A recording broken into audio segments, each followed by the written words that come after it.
TUFF SHIFT.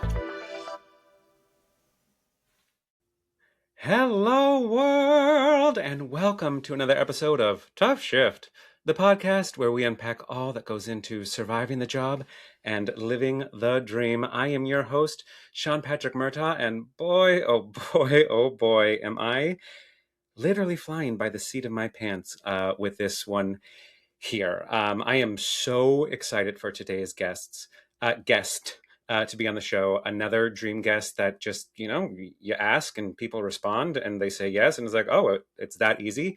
But even with the excitement for having him here today, I just couldn't get my little ADHD brain together. As most of you know, I'm on this journey in getting my life together, getting myself out of hospitality, kind of figuring out my relationship to performing and what that looks like, and in creating just a better base for myself financially, emotionally, spiritually, all that, as I kind of navigate all these different things and diving deep into bookkeeping, which I have avoided for so many years. And now I'm like, actually, I'm good at it, and it's an easier way to live than, taking drunk people's order at a bar or dealing with a restaurant that just never seems to have their shit together. And part of that journey has been, my ADHD courses and medication. And the medication, just as amazing as it is, it doesn't always work at its best if you're exhausted. Like, I'm so grateful to get this onslaught of, new clients and workload. My wonderful and beautiful accountant has brought me on her team part-time to help with her workload. So I'm just like really in the thick of it, while also leaning into hospitality. Because like I told my partner, part of getting out of this is really leaning into it. And, we've discussed what that looks like for this show. I don't care. I'm not actually afraid of what that looks like for this show, because my quality of life is way more important. And I can only think that like my stories and my experience will be just as relevant regardless of whether I'm working in hospitality.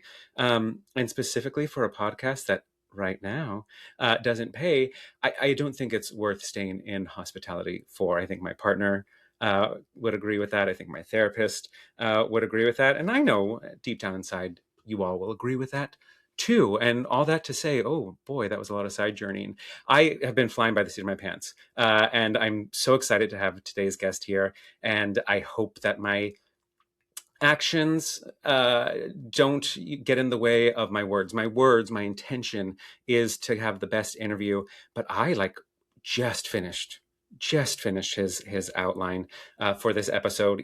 I have it running in my head all the time, which is just a trap for ADHD. Like, oh, I got the questions, and then you go to write them down. You're like, where the hell was I? And just at this point where I'm at with, elbow deep in tax season and the restaurant bullshit, today was not a victory. But I'm sure the interview will go great. And I'm so excited to have him here and unpack that with you. And I'm so excited because next week, when you're listening to this, it's like that Spaceballs thing, like we're in the movie now. When you're listening to this episode, I will be in beautiful Palm Springs having a little workcation, kind of leaning into my remote work lifestyle. I'll be working on clients from a beautiful hotel in downtown Palm Springs and lounging around in a caftan. Maybe while you're listening to this, I'll be having a margarita in the hot tub. And the whole point of going to Palm Springs is because, we've been talking about it a lot on this show. Richard Skipper is performing February 11th at 7 p.m. at the Revolution Stage Company. And I am going to see him. It is his 65th birthday, and he is celebrating by putting on a show in the gayest place on earth, Palm Springs. Well, one of the gayest places on earth. P-Town is there, San Francisco, anywhere I'm at is pretty gay. But specifically, Richard has chosen to celebrate his 65th birthday in Palm Springs by putting on a show, just inspired by the things that he does. And, his YouTube show that he has where he interviews guests from all walks of life about all kinds of things. So it's a little cabaret show where the audience can fill out a little question card before, and he has his song set and his patter set, and then he takes actual questions in the moment from the audience about anything you want to know about his life, his career, his friendship with Carol Channing, all of that. So if you're in the Palm Springs area, come with me. Come with me. If I could remember the line from Wicked, I'd say it in the exact tone, like we're going to Emerald City. Anyways, I don't know why I always have to explain what I mean as opposed to just moving on. I do this a lot with my friend Marty, where I can't find the GIF that I want to send, or the GIF, and it's usually because like my references don't really matter to the rest of the world. Like, how many people are gonna have a Beverly Sills GIF in their arsenal? And there's not enough Beverly Sills GIFs. I can't remember if there is a Beverly Sills GIF. You probably don't know who she is, and that's a shame. So go look her up and understand why I love her. She's one of the best opera act divas that has nothing to do. Anyways, so I can't find the GIF. And I basically just describe it to Marty and then put .gif. And I do the same thing here. I just kind of explain things as opposed to just moving on. And that's okay. That's okay. Speaking of moving on, we're going to get to the next point in the show. Last week, we talked about my Super Bowl prep. By the time you're listening to this, while I'm in my caftan or in the hot tub, the Super Bowl has passed and my party was amazing. Still don't know exactly what I'm going to make, but the theme is inspired by Bad Bunny's performance. So we are going to have a beautiful rum punch that I was, workshopping like I talked last week at work, and I have it down and I cannot wait. Everyone's going to come in their like best of non-offensive tropic attire. I'm probably going to make arroz con gandules, going to be making a little taco bar station, fresh tortillas for me. That's obviously not Puerto Rican, but I'm Mexican, so I'm going to make the tortillas. And it's going to be so wonderful. I can't wait. And then I'm going to, literally the day after the Super Bowl is when I drive to Palm Springs. I'm going to just hop in that pool and burn off all those rum punches and then make room for the margaritas to come for the next 3 days. And I'm predicting that the winners of this year's Super Bowl are the Seahawks. And then we're going to save room for editing. And I'm going to say the Patriots. And if you've listened to this podcast long enough, I'm not editing that shit out. I don't know who's going to win. And this is just a reminder to myself, like I talked about last week, I don't care about football. And I'm going to trick myself in the Super Bowl because the drama is so heightened, and I understand football once a year, and I get really invested in the game, even though I'm only there for the food, the drink, the halftime show, and the commercials. I kind of pretend, I tell myself, you might like football. So I'm just saying it out loud one more time. I don't like football. And when football season starts next year, and I say, you know what? Let's watch a game. Lather, rinse, repeat. And I'm going to be like, what the fuck is this shit? And then I won't watch again till the next Super Bowl. And that's wonderful and beautiful. And all I have to say about this pre-shift, we are keeping this pre-shift short. Usually my intention is to keep pre-shift short so we can get to service, which is interviewing the guest. But sometimes I got a little more to talk about. But I'm not going to waste your time. I'm not going to waste our guest time because I know we have so much to talk about. He is one of my favorite podcasters there is. And I actually didn't know he had a podcast for the longest time. I just followed him on Instagram, in the same way that gays, we kind of just like flock together. So we like all the same funny accounts. We like all the same thirsty accounts. We like all the same whatever men's apparel accounts. And so I followed him on social media. I'm like, oh, we have all these people in common. He's musical theater. I'm musical theater. He lived in New York. I lived in New York. He booked a national tour. I lived in New York, all those wonderful, amazing things. And I also followed his podcast on Instagram and would love all the reels as if they just came from nowhere, just like these funny clips of him talking to these people as if they just fell from the sky. And then it was like halfway through my first year of doing this show, I realized, oh shit, he has a podcast. Maybe not half. Maybe I'm lying. Maybe it was earlier on. And so I kind of like tuned in, not kind of, I definitely tuned in and started taking notes right away, like I did with a lot of other podcasters. But he really stuck out and has been unknowingly a mentor to me and for me through this process. And so it is a dream to have him here, not just as a fan, but as a mentee, as someone who just enjoys his entire being online. So much so that like I kind of think that we're friends already and I don't know him. We've never met in person. This is our first time talking to each other, and I just can't wait. Eric Williams is a Los Angeles based actor, comedian, and podcaster. He is the host and creator, producer, all the hats of That's a Gay Ass Podcast, where he interviews a laundry list of celebrities, including Dan Savage, Bowen Yang, Lisa Rinna. I loved that episode. Kathy Griffin, she's the queen of the gays, right?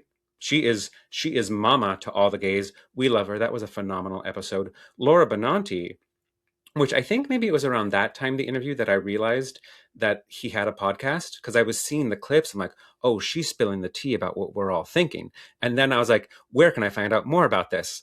As I'm looking at the clip on his account for his podcast. Anyway, I'm listening now, and you should be listening too if you're not, because not only is it an amazing podcast, but it is a QUEERTY nominated podcast 2 years in a row for Best Podcast. Now, coming up, he's got a tour that he's starting in San Francisco on March 4th at Cafe du Nord at 8 p.m., right at the little beginning of the Castro. All my gays in San Francisco, please go. Maddie Pagel, my number one listener, baby boy, I know you'll be there.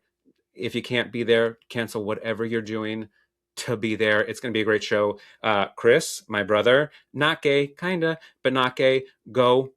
You'll love it. You love the Castro. That's wonderful. And you can get tickets at Cafe du Nord's site, which will be listed on the description for this episode. You can also see him in New York City at Joe's Pub.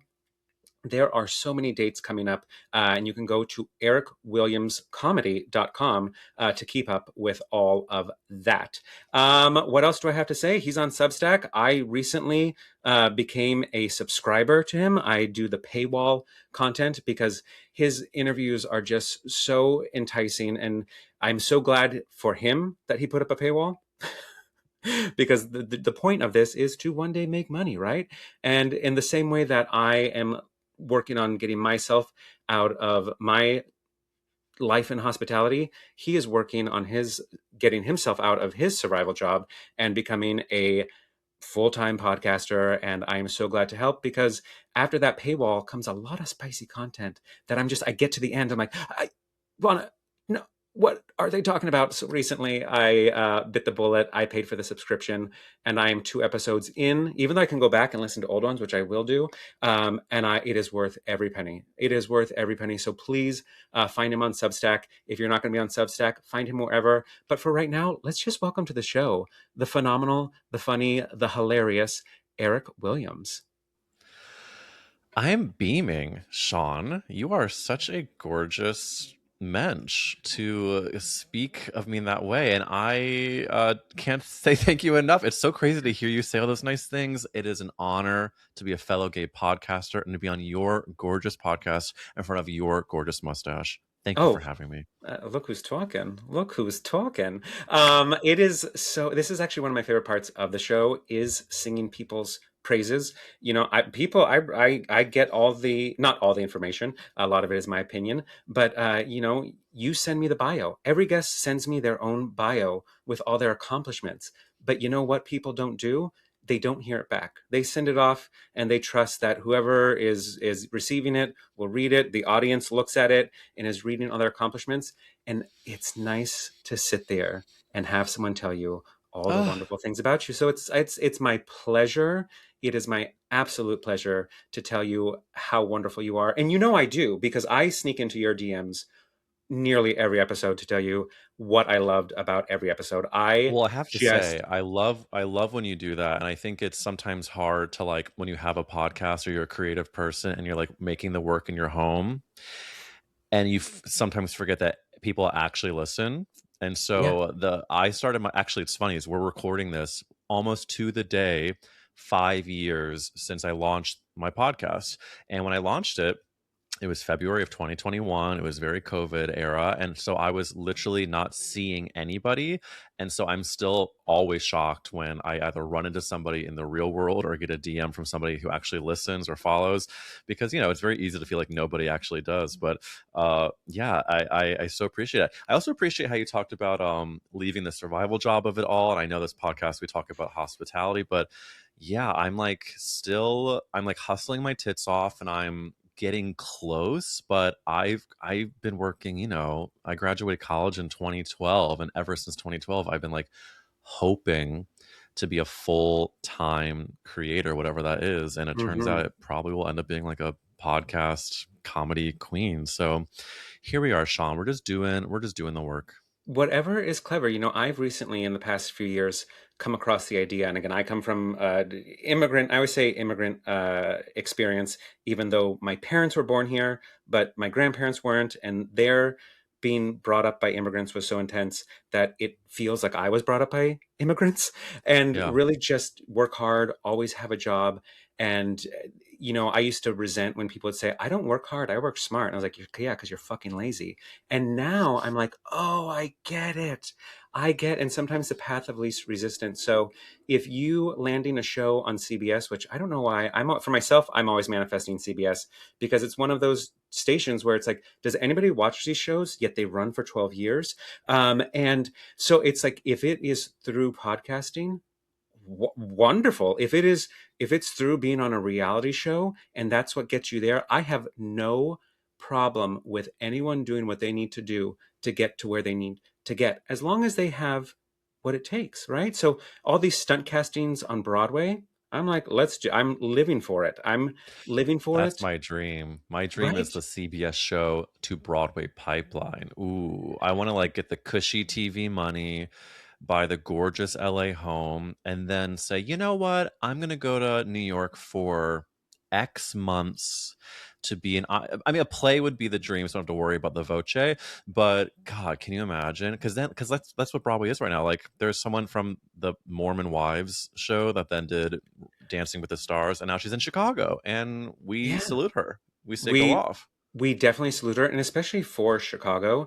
I just think it really leans into the whole premise of Chicago about just a star from nothing. So it's kind of fun. Truly, Like, truly. maybe this isn't what Bob Fosse had in mind, but this is like really in the spirit of the show. So maybe they don't do the choreography as great. Maybe they don't hit all the notes, but they put butts in the seat. It helps keep Broadway alive within balance, right? We don't want Broadway to become all one big stunt casting. Right. But it's kind of, like that interview that was going around recently about Carrie Coons, who had a Oh my God, Broadway yeah. career before she was on TV, but then couldn't really get back to Broadway, even though she had been on Broadway. And it wasn't Mm. until, Gilded Age and White Lotus. And it's like, that's the reality of where we're at. But we're getting ahead of ourselves because we got to start this interview, which this happens a lot to where the longest we've gotten through was, I think, 50 minutes, where a friend and I just started talking, and I was like, I haven't asked the first question yet. Jesus Christ. So I want to be respectful of your time. And I just want to acknowledge you actually jumped to one of my questions about how Gay Ass Podcast started, a very pandemic. And I think it's hilarious because I've heard you talk about that before. And my thing that always makes me laugh is like, most people in musical theater and the industry, when everything shut down, uh, what they started were alts. What they started were all these, and you started a podcast, which is like, maybe you Really, they're started an both alt. I cries for don't know. attention, Sean. They really are. That's so funny, and totally agree. Well, it's my like sluttery, as it Yeah. were, went in two directions. One direction was to start a podcast called That's a Gay Ass Podcast, and the other one was like, it was the first time my husband and I were like really flirting in the DMs with guys because we were like strictly monogamous and very like trying, like not trying to tempt fate.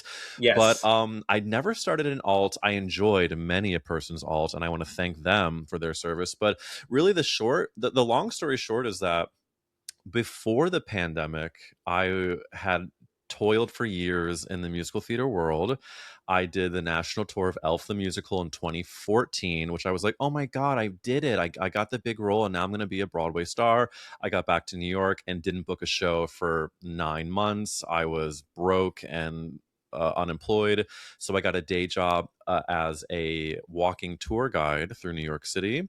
And I know that obviously, this being a podcast talking about hospitality, I did work in restaurants before that, but post Elf the musical, I was like, I don't have the emotional fortitude or stamina, physically or emotionally. Yeah. So I did the tour guide thing for 5 years into the pandemic. And as I started to get out of musical theater, because I realized I wasn't a Book of Mormon high tenor singer, I wasn't able to kick my face, and it just wasn't like, there's not many Buddy the Elf roles. And Yeah. so I started to do more comedy, video sketches with a friend. We wrote a bunch of stuff. We then put up our first live show, which, speaking of you talking about like the ADHD of it all, it not only made my ADHD feel crazy, it made my anxiety feel crazy. I went to the doctor because my stomach was go doing so poorly. I thought I had like a medical issue. No, Oh it no. was anxiety. It was fully inflammation from my body being like, you're not safe to do a show in person. And so once I got over that hump, did a live show with my friend, started to put out a bunch of my own silly videos. That might be why you followed me. And then as the pandemic started, I like leaned even further into funny videos because that's all I could fucking do. And I created a video series called That's a Gay Ass Movie, where I detailed Mm. why the movies we love are gay as hell. And so I did, like, I mean, my favorite movie of all time is Sister Act 2. I did The First Wives Club. I did Miss Congeniality. Uh, every, Practical Magic. I mean, just some of the, like, the ones that I grew up with loving. And I was talking to my therapist at the time where he was like, well, because I was really depressed about my career. I was like, I told my parents I was quitting the entertainment industry because I was so tired of being broke. I was so tired of having no stability. And I knew deep down that I'm, much like you, a hustler. I want to work hard. I want to like apply Hmm. myself to something. So I started to look for corporate jobs. And the second I looked for a corporate job, I got a job interview for like a perfect day job, which I'm still doing, which is me basically doing comedy for like companies like Microsoft on Zoom. But it's like Zoom, it's like a trivia or like puzzles, like it's team building. It's basically team building. And so I was able to get a really flexible job. And then my therapist was like, so, okay, if you have this flexible job, what would you want to do creatively? And I was like, well, I would want to start like a gay ass empire. From That's a Gay Ass Movie, I would do That's a Gay Ass podcast, and then a gay ass live show, and blah, blah, blah. And he got me out of my own overthinking brain, and I launched it like February 8th of 2021 and have stuck with it for 5 years. And only now am I really feeling the momentum that I have been manifesting the Mm. entire time. So it's sort of like been a great lesson in betting on myself and staying consistent. And I did tell you that was a long story short, and that was a long story long. So thank you, Sean, for Brought to you listening. by ADHD. Literally. I just the amount of side quests that I go on has just been, yeah, it's amazing. You're wonderful, and I love. Thank you for unpacking that, because I started this podcast in a very similar way recently. I moved from New York to LA at the beginning of the strike. And my agent was like, "Don't do that." And I was like, "No, it's going to be Mm, great." And I'm in love. I'm moving to LA. Like, we're starting a brand new life. And then the strike happened. And then everyone that I know that books anything on TV is all back in New York or mm. in Atlanta or in Canada. And it's like, what? And musical theater out in LA is just interesting. It's an interesting little bubble that I'm not going to say too Mhm. much on because I'm still very much open for work. But we'll talk about that later. If we talk about that, this is not about me. Oh, so I started a podcast. There you go. That's long story short. I want to get to the very first question that we Please. asked, which is inspired when I say, this is something I stole from you, because it's like, how do I make my show cohesive? And your show starts off with the same question or variation of the question based on who's on the show, if it's a gay person or a straight woman or that one straight guy. But which I love that there's only been one straight guy. Um, Yeah.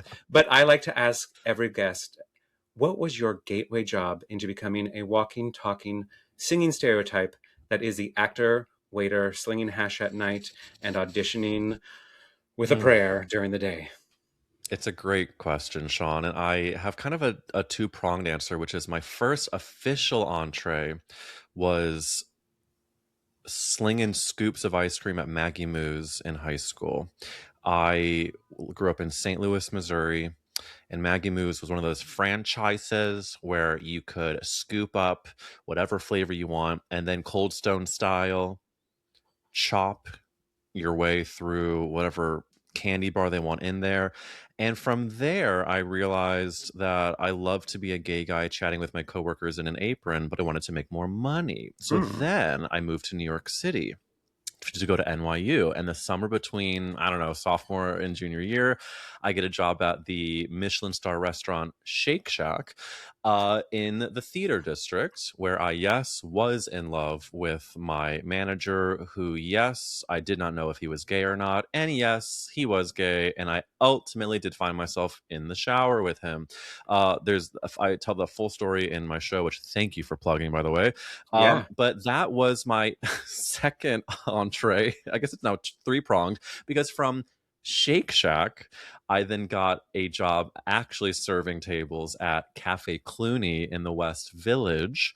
Uh, and I was tortured by my bully of a gay manager and only lasted a few months. And then I'm going ahead, but then I did get a job at another fancy restaurant, and that was the final job that I said I can't handle it. I don't have the like actual skills holding the tray, can't the time management. I have a hearing thing where the bell would go off when they wanted someone to run a plate, and I couldn't hear the bell because of whatever frequency, and so they told me I was a selfish server because I wasn't running anyone else's food. So which of those gives you the most excitement? Is it Maggie Moo's, Shake Shack, Cafe Clooney in the West Village, or River Cafe under the Brooklyn Bridge? Any of I those mean, sound interesting to I you? I love all of those. I mean, that all kind of ties into one, and I'm so glad that you got out early. Because I'm 20 years later, and I keep saying I'm getting out, and I have all these things, and I just find myself back in. Now that we know we've established how you became a stereotype and how you survived being a stereotype, I want to dig a little deeper and find out, like, of all the shifts, is there one tough shift that stands out above the rest and maybe comes up in therapy every now and then? Mm, I'm shuddering with the reminder of the brunch shift I worked at Cafe Clooney. Days earlier, I had seen Kirsten Dunst, Jesus, um, eat a plate of French toast, and I Mm. want to thank her for being lovely and giving us Bring It On. On this particular tough shift, I was, as always, frantically running around, having a tough time keeping the tables in order and keeping track. And I did one of those things that is a devastating mistake, which is printing the wrong receipt for the giant table that just spent a ton of money. And this table got the wrong bill and did not say anything because Of that course wrong not. bill was hundreds of dollars cheaper than their actual bill. They paid it. They walk out the door. I pick it up from that table and I realize I owed Cafe Clooney $400. And I am an anxious Jewess who was not yet on SSRIs. And so you can only imagine the panic attack that started to rumble in my tum. And I told I told the nice manager, not the mean manager who told me to shave my chest because my chest hair was poking out of their St. James shirts.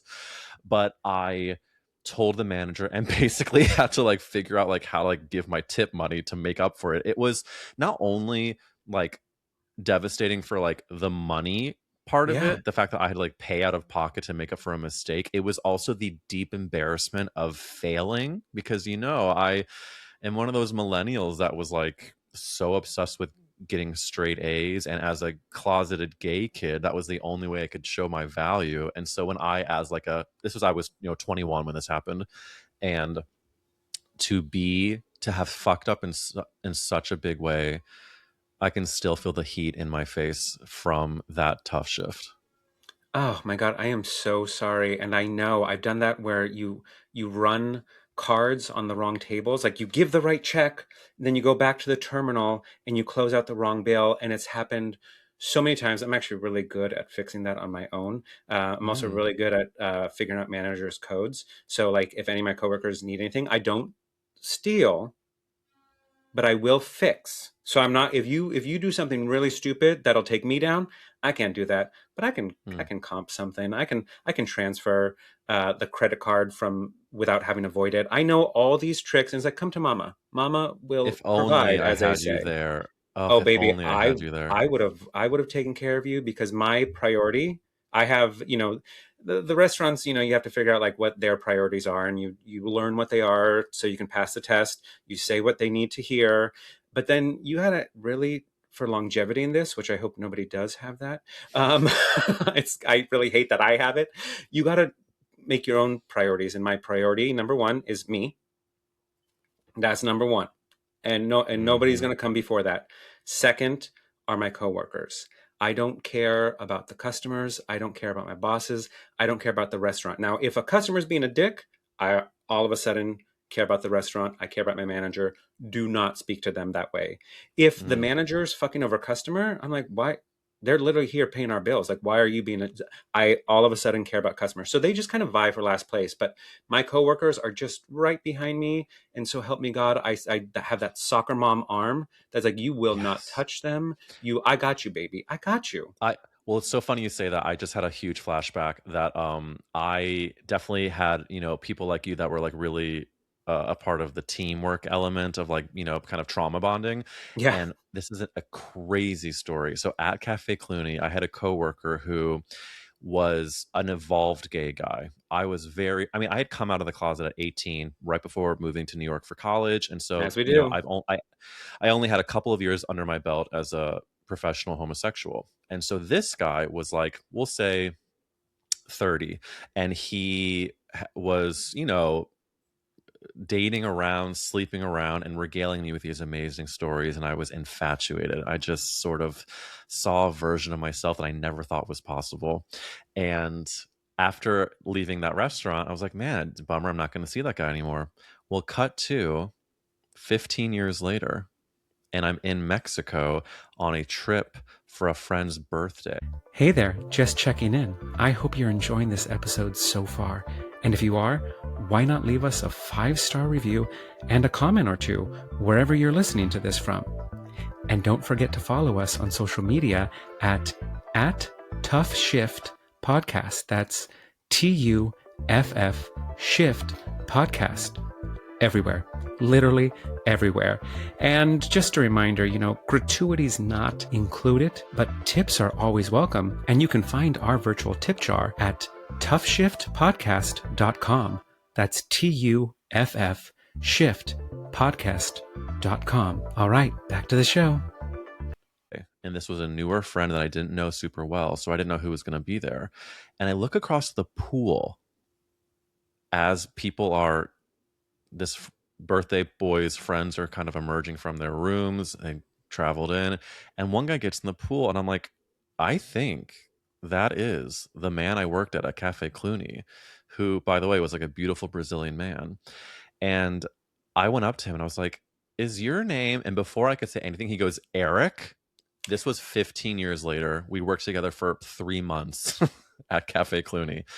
And it's like no time had passed. But I think because we had, trauma bonded during that Yeah. experience of working together, uh, we reunited. And now we're like, uh, messaging all the time on Instagram, and I absolutely told him how hot I thought he was then and how hot I think he is now, and it was just so full circle to be like, when you're working with these people, even if it's only for a few months, it's when you see them again, it all comes back. It's the same thing. It happens in restaurants, and I know we've spoken about it here. It happens in shows too. Like if you're in a nymph show or a nymph reading or a workshop that is just ass. It is just, the songs make no sense. I'm singing in the rafters. I'm singing in the basement. Why does my character exist? And I'm doing this. I'm taking time off of work for a $25 stipend, or even if you're generous, a $200 stipend.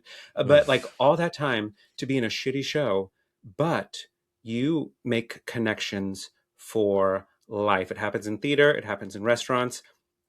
last week's guest, Preston Scott Strauss, as you remember, we worked 2 shifts together. We worked 2 shifts together 2.5 years ago, and I was on my way out, and I had to train Wow. him, and I was like, uh, this place kind of sucks, but if you need the job, here's how you get through. And he saw the writing on the wall. So when I left, he actually left. And we have maintained this, and then he moved to Austin, but we've maintained this lovely textual and social, uh, friendship. And it's just, there are so many wonderful things that come out of shitty situations. And I know there's shittier things than working in restaurants. I know there's shittier things than doing a $25 workshop, but the trauma's trauma on a different level. And the people you connect with are beautiful. Now, you keep jumping ahead to questions I already have, which I love that you intuit, because this is just a suggestion. The conversation is what we're having. So you mentioned about, trying to figure out if your manager was gay at Shake Shack, and then getting confirmation in the shower. I wanted to know, has, Yeah. especially with, I try to lead in respectfully to this always. And whenever there's like thirsty questions, and especially if I know that a guest of mine who, if they're a friend and they happen to be, a certain type within the gay world, I'm always like, tell me about like some spicy stuff. But I always Oh want to be yeah. respectful. But given the fact that I've listened to so much of your show and heard so many of your stories, and anyone that goes to see you in San Francisco is going to hear some of these stories, I want to know Oh yeah. about some of the spicy stuff that has happened in your restaurants. Have you, Yeah. you've clearly hooked up with a manager. Okay. Well, Have Did you hook up with that Brazilian in Mexico? thank you for asking. I tried, and I think it was just sort of not in the cards for that trip. We were surrounded by a lot of straight women, many Mm, of whom he was very close with, and we couldn't really get away. But the tension was there. I was very happy to find that the sexual tension was still very much there, I love and that. seeing him as like more of an evolved slut, it was very nice to be able to express that to him.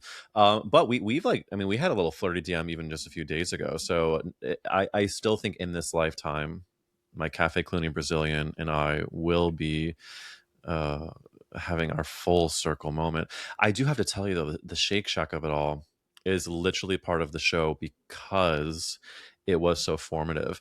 I was even younger than the Cafe Cluny times. I'm like 19, and I thought he was so cute, but because I didn't know he was gay, the way I found out was very lucky. He had a bunch of friends that came to visit him at work, and I was working I was like playing the role of host, the host shift at during this night, where you would walk outside on 40 or 8th Avenue, and you'd walk down. There's a line outside the door because Shake Shack had just opened in the theater district, so it was a big darn deal.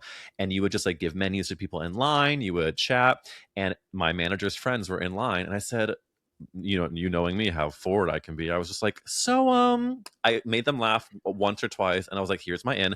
So is your friend gay? What's going on? And they look at each other, so they had so much mischief in their eyes, and they go, he is actually. And he had just come out, and they were so excited because they were celebrating the fact that he had come out. He had been so buttoned up, and so they were like, and they told me I should go for it, and that was all I needed to hear. So I started to And you flirt a little did. more, and I did. And he was, you know, respectful about like not blurring lines. But when I told him I was leaving Shake Shack, um, he then came to see a show of mine that was in the New York, like the Summer Fringe Festival. The Fringe Festival is very, very intense about the like, if the show starts, they won't let anybody in to sit down late. And so he Mhm. got there late, missed the show. I was like devastated. And then he texted me, and he's like, well, do you want to hang out tonight? And I was like drinking at the bar after the show, and I said to my friend, I was like, I think I'm gonna go hook up with my Shake Shack manager. And so I went to his building. He took me up to his rooftop, and we like made out under the stars, and it was a core memory. Not only have I always had like a daddy thing, and he wasn't a daddy, but he was in a position of power, so I was Yeah. like, gaping wide. And we shared the most amazing kiss. We It was my first time hooking up with somebody in a shower, and that was another formative core memory for me. And then he proceeded to like wreck my heart for the next 3 months because Heart, he would heart. like I did not think you were heart. going there. Whole was intact. Whole was Yeah. intact for years to come after that. But heart wise, he mangled it because he would like call me when he was on like a 3 a.m. shift at Shake Shack, and he would call me if he was bored, and I would like pick up the phone and talk to Mm. him just to like get some attention. And after enough months of that, I was like, I don't think we're gonna date. I don't think this is happening. And then we fell apart for years. And then I will just say, you will have to come see my show if you want to hear a very exciting epilogue about me running into him and his Jewish husband. And I, as a Jew, felt very excited to see he still had a type. And I will just tell you that our Shake Shack hookup days was not the last time we hooked up. That's all I'll say. But there's a And this is where happy you ending. put up the paywall in your show, and I'm like, blah, I need more, I need more. Now you have, gone from serving many celebrities, I'm sure, besides Kirsten Dunst, to now interviewing them. So we're going to Mm, skip ahead to your podcast. We know how it started. You decided not to start an alt. You took a podcast instead, maybe a little more stable. I still have to go back to that alt thing because it just made me so hilarious. It just made me laugh so hard. And like here I am, like being Judge Judy, but then I'm also like looking at these alts. And my favorite thing to do is look for context clues and figure yes. out like whose alt is whose. Oh, yeah. And people think they're being really sly, and it's like, I have this gift where I've talked about this before. I don't realize I'm collecting puzzle pieces until the final piece comes, and I'm like, "Brr," it's like a Mm, reverse That's So Raven. It's like reverse psychic. sure. I like put it all comes together. I'm like, duh, and I know exactly what it is, and I just absolutely love it. And then when I see There's their no main feeling like it. accounts, I'm Mm. just like, that's hilarious. There you are with your niece. There you are, at Disneyland, and I just saw you at Horse Meat Disco. Like I love, love, love, love that. Where did that come from? The alts? Oh, your podcast. So now you've gone from serving celebrities to interviewing them. What the hell is that like? I'm starting to figure out about when you reach out to people and they write back. So you're getting like some of these amazing people on your show. Like, what is that feeling? And do you still believe it's happening? Wow, that's no, thank you for asking. That's very, very sweet. I think that you are very much correct that all it takes is an ask, and there's very, very little downside to even if you get a no, it's, worth the ask. I want to shout out the reason why I think the podcast started on such a good foot is that I did a program that's about to start up again called the Reach Out Party. It's by my friend Carly Valanci, who I met doing Elf the Musical on tour.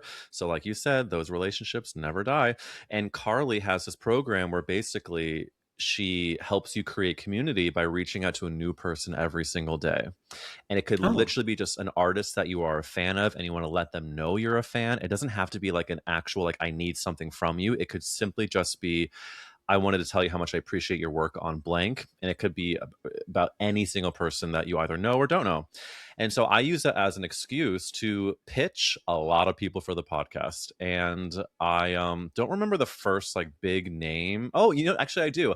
I got a bunch of comedians I had known either personally or through a friend.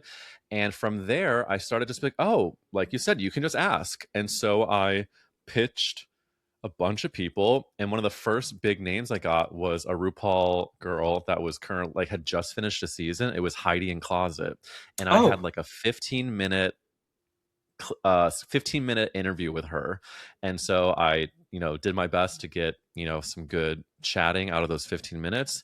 And I remember posting it and feeling really proud and feeling like, oh my god, this means I'm going to get a million downloads and I'm going to start making money. And I came to find out that even if you get a big name, it doesn't equate to numbers. And so I had basically a reality check where I could be thrilled to talk to these people and learn a lot from them, but it wasn't going to change the podcast in the way that I thought, which in a way freed up my mind to pitch everyone. And hmm. so the reason why I got Kathy Griffin last year is because I had been pitching her for years, and I got a no every time, or she is busy, she's on tour. And then get this, Sean, they pitched Kathy to me last year. I got an email that said, "Hey, Kathy's going back on tour. Uh, if you're looking for more guests." And I was like, "You have got to be kidding me." And so it's been this interesting uh experience where I've learned not only can you ask for what you want and get it a lot of the times, but also when you talk to these people, you realize how human every single person is, no matter how many followers they have, or dollars in the bank, or credits they have. And I equate any of my quote unquote success right now, or like shit that I'm putting out to the world, it's simply because I have learned that the people doing those things, that are doing the things I want to do, are no less insane than I am. We're all Yeah. crazy. We're all in therapy, or should be. And I am had been and still feel very tired of being the actual reason that I'm not doing something. If I'm the reason why I'm stopping my own creative momentum, that's devastating. And so it feels both incredible and also now very normal to chat with celebrities, because we're all nuts. We're Yeah. all human beings living on a planet that's on fire. Did you see the Joan Rivers documentary years ago? Yes. And that, I mean, I wish there are moments where I've been like watching things inside the actor studio, Barbara Streisand and Liza Minnelli. I literally took out a notebook. Don't know where that notebook is today. But when I was watching the Joan Rivers one, I was like, I need a notebook in this theater, Yeah. because she mentioned, I'm 75 years old and I'm still dealing with rejection. It feels like I'm in Yeah. quicksand. If I stop moving, I will sink. And I was like, I don't think that's how quicksand works. But But no, I it's like to true. know that. She never stopped hustling, and there's so, I mean, think about Lisa Rinna. She's the same way. Like, she is constantly figuring out ways to stay in the zeitgeist, or create work and make money. And it's so inspiring. I mean, I interviewed Robert Horn, who wrote Love the him. book To Shucked, yeah, on Broadway. He was only one of my favorite interviews. But he was telling me, even at this point where he has awards and huge credits, he is still pitching and getting rejections. And um, what I'm learning and talking through in my therapy is that the dangling carrot of "I'm going to make it and take a deep breath and relax and feel like $1 million" will never come. And so, in a way, it's like a healthy jadedness that I Mm. sort of have, where, I mean, another crazy plug that's pinch me moment is I have this glory hole talk show that I do that's called Confession Hole, where I shot a season of it last year, where I basically sit in a bathroom stall, the guest is in the other stall, and it's a video, like, Instagram series where we talk about, sex, relationships, dating, shame. And the first season was shot last year and it went well, but we weren't sure if the company that produced it was going to have money to do another round. Turns out they do for this year. And I pitched Monet Exchange a few days ago, um, because I know her publicist through the podcast. Yeah. And I got a no, which I was very, like, used to the rejection. But then hours later, her publicist said actually something fell through and she can do it. Now, if she ends up pulling out between now and next week, pretend I never said anything. But it's just an example of, like, Yeah. as creatives, it is unfortunately on us to do the asks, like, to put out feelers in, obviously, like, respectful ways. But why not try? Yeah. Exactly. 100%. And like you said, it's wonderful to realize when you're just talking to another human being. When if you don't ask, you don't get. In Spanish, el que no chilla no mama. The one that doesn't cry doesn't get milk. So it's like, Mm, or the squeaky wheel. There we go. Sometimes it's like people, I pretend like I don't speak English. It's like, I just because you're love it. bilingual doesn't mean you have to be an asshole.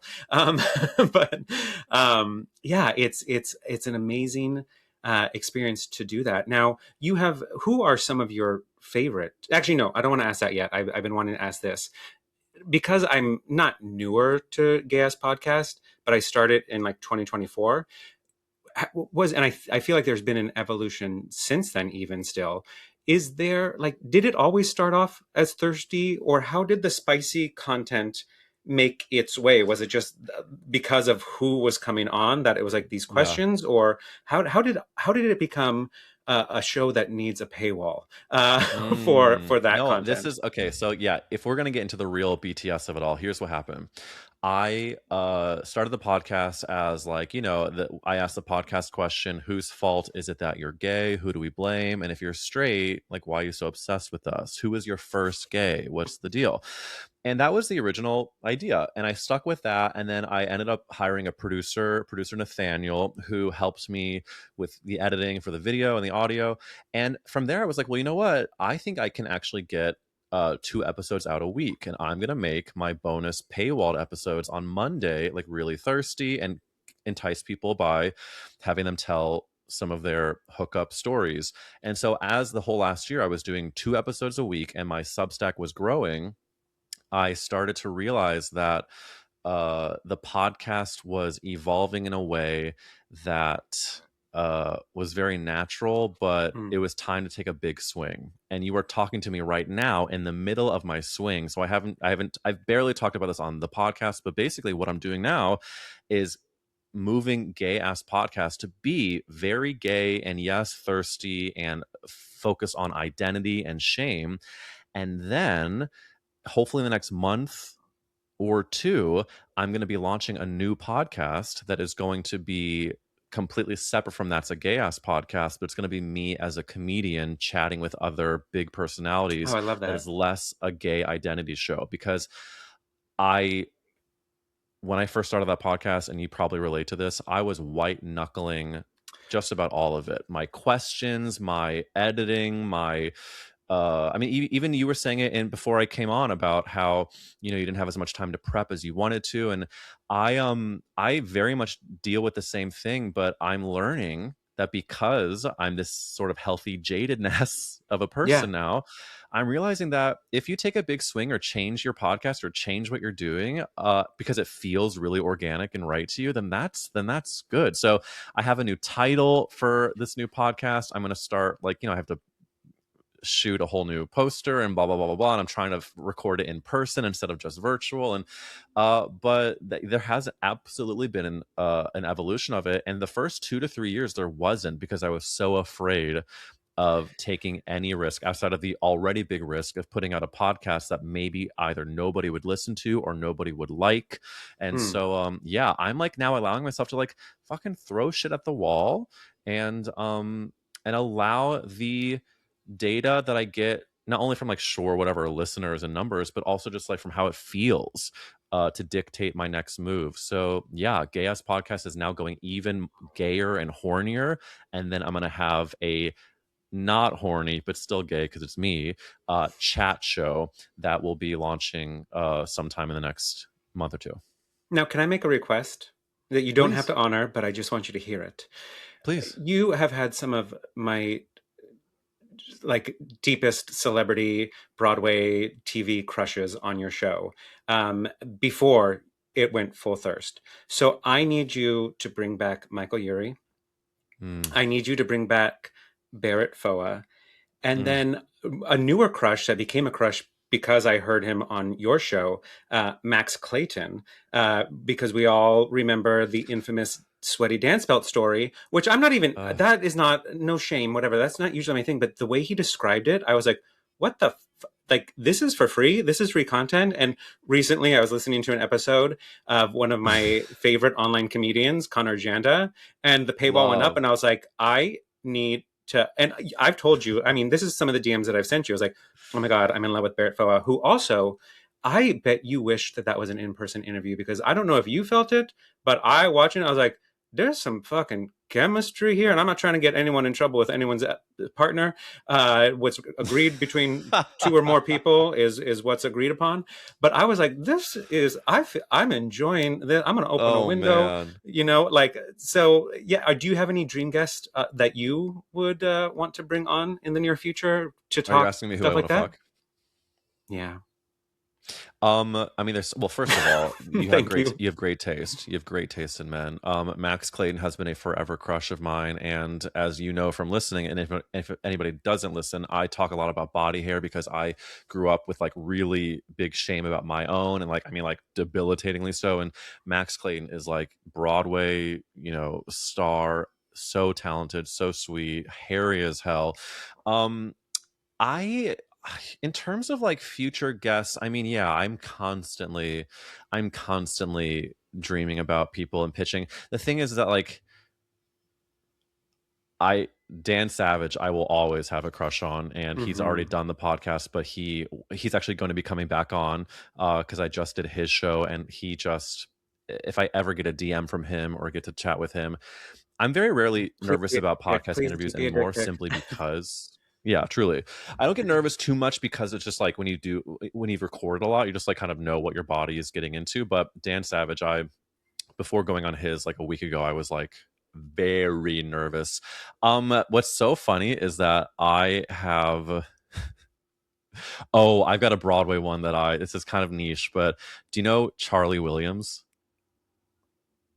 I'm sure if I saw a picture, I'm probably You're gonna, following yeah, if him. you see a picture, like, oh yeah, I saw him at all like Tony Award performances. He's a Broadway gay that's just like gorgeous. I would love to interview. Hmm. I have like, I mean, thirsty people. There's a never ending list of people I thirst over online. But I also, when I think of dream guests, I go to like, of course, like Whoopi Goldberg. I go to like character actresses that I would love to just kiki with. I mean, like, Yeah. you know, Cheryl Lee So Ralph. You can go Whoopi so Goldberg is many. actually, have you ever practiced your Tony or Oscar speech in the shower? Of course. So I have my, if I'm ever relevant enough, when I book my CBS show and I go behind the paywall to share that with you. Um, Yes. Whoopi Goldberg is definitely the answer to multiple questions that you ask on the show, and I'm gonna save it. I'm just gonna say Whoopi Goldberg is enough to know, and I love that we have that in common. And I was like, I knew I liked you, and every time you bring up Whoopi Goldberg, I just Goldberg was also someone that my abuelita used to bring up a lot, and be like, when I was pursuing acting, and be like, just so you know, Whoopi Goldberg always renews her mortician license every year. And I'm like, how do you know the word for mortician in Spanish? Like in English, like, Wait, is what the that fuck? true? At one point, she must have seen it or read about it in like the National Enquirer or on TV, and it was the thing about me having to something to fall back on was because Whoopi Goldberg still renews her license. I don't know if that's true. Maybe we can do a joint show where we both interview her and ask her that question. Uh, Whoopi, come on the show. let's talk But about your mortician license. I know, right? That's a survival job. Now, I want to be respectful of your time, and unfortunately, we have to wind down, even though I have so many questions that I will probably just slip into your DMs and ask you about the show and the guests. But before we go, I want to give you a moment. I have two things to do. I want to give you a moment to plug yourself and your show, where people can follow you, where people, and especially San Francisco, because that's where a majority of my audience is going to be listening to, and get your ass to Cafe du Nord, Yes. and then head out to the bars afterwards. So yeah, promote. Well, first of all, Sean, you are such a great host, Oh, and thank I you. just cannot thank you enough for bringing me on and having such great questions. Oh, thank Yeah, you. if you are in San Francisco, I'm opening up like a big old tour of my solo show called Why All the Drama, which is at Cafe du Nord March 4th. If you're in Seattle, I'm there March 5th. Chicago is after that, then Joe's Pub in New York, and I'm doing it back in LA March 30th. And yeah, listen to That's a Gay Ass Podcast at Gay Ass Podcast on Instagram. I'm at Eric Wills on Instagram, WILLZ. And that's all. Keep on being amazing, Sean. And to all the listeners, thank you for being here. And I think this is just the beginning of our journey, Sean. I do. Thank you. I hope so. And this is the last. So I like to start the podcast with the same question, and I like to end with the same question. You and I know very well that bad news, bad reviews, and any criticism people have to make, just it takes on a life. It goes around the world faster than you know it, and very rarely do we hear good feedback. That does not seem to be what takes over Yelp or YouTube or Instagram comments. So I like to go out of my way, and whether it's at work, and let my managers know who really stood up today, who made my job easier, who made my shift easier. Whether I'm at a restaurant as a guest and I want people to know, like, you have an amazing staff, I like to go out of my way to share the good news. So I want to give my guest, because not every shift can be a tough shift. So anyone in your life, whether it's your personal, family, work life, theater life, all of that, who's made a tough shift easier for you, that you just want to say thank you to today. My God, I love this so much. I'm gonna thank a friend of mine who I'm gonna also we have like podcast shifts together because we are both queer podcasters. It's my friend PJ Brescia who hosts a podcast called Baby Gay, and PJ is a friend who I get a lot of help and advice and grounding from when I'm feeling like I'm going through a tough shift podcast wise, and they're just a great person. They happen to be gorgeous, which is just a bonus, and their podcast is really good. It's called Baby Gay, and I want to give some positive energy to PJ because, you know, it's, as you know, Sean, it can be very hard to hustle and make your shit, and I am grateful to people like PJ and people like you who are so invested in gay ass podcasting and otherwise. Thank you. And thank you, PJ. There you have it. Thank you for all you do to make our shifts a little easier. Clearly, the world needs more people like you. This has been another episode of Tough Shift. And just remember, tough shifts build character, and character is what brings your story to life. Take care of each other. Tough Shift was created and hosted by Sean Patrick Murtagh. It was recorded on Riverside and distributed with Buzzsprout. Don't forget to leave us a 5-star review and maybe a comment or two. And remember, tough shifts build character, and character is what brings your story to life.